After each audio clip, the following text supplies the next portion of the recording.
በስመ አብ ወወልድ ወመንፈስ ቅዱስ አሃዱ አምላክ አሜን። ቅድስት ሰሎሜ የእመቤታችን የአክስት ልጅ ናት።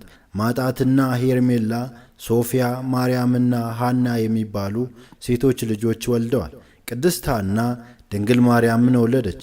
ድንግል ማርያም መድኃኔ ዓለም ክርስቶስን ወለደች። ሶፊያ ኤልሳቤጥን ወለደች። ኤልሳቤጥም መጥምቁ ዮሐንስን ወለደች። ማርያም ደግሞ ሰሎሜን ወለደች።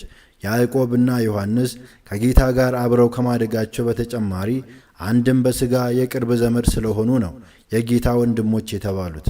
እመቤታችን ጌታችን በወለደች ጊዜ ቅድስት ሰሎሜ የእመቤታችን አወላለድ እንደ ሌሎቹ ሴቶች ያለ አወላለድ መስሏት ነበርና የእመቤታችንን ሆዷን ዳሰሰቻት። በዚህም ጊዜ እጇ ተኮማትሮ ተቃጠለ።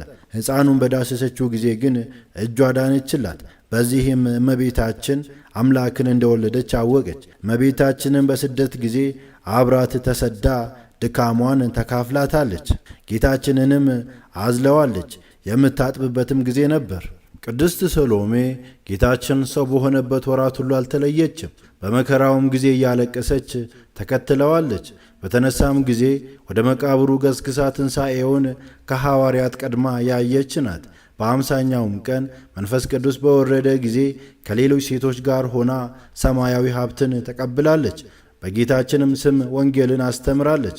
ብዙዎችንም አሳምና ያስጠመቀች ድንቅ እናት ናት። ከአይሁድም የሚደርስባትን መከራ በጸጋ ተቀብላ ግንቦት 25 ቀን አርፋለች። ስንክሳር ዘወርኃ ግንቦት።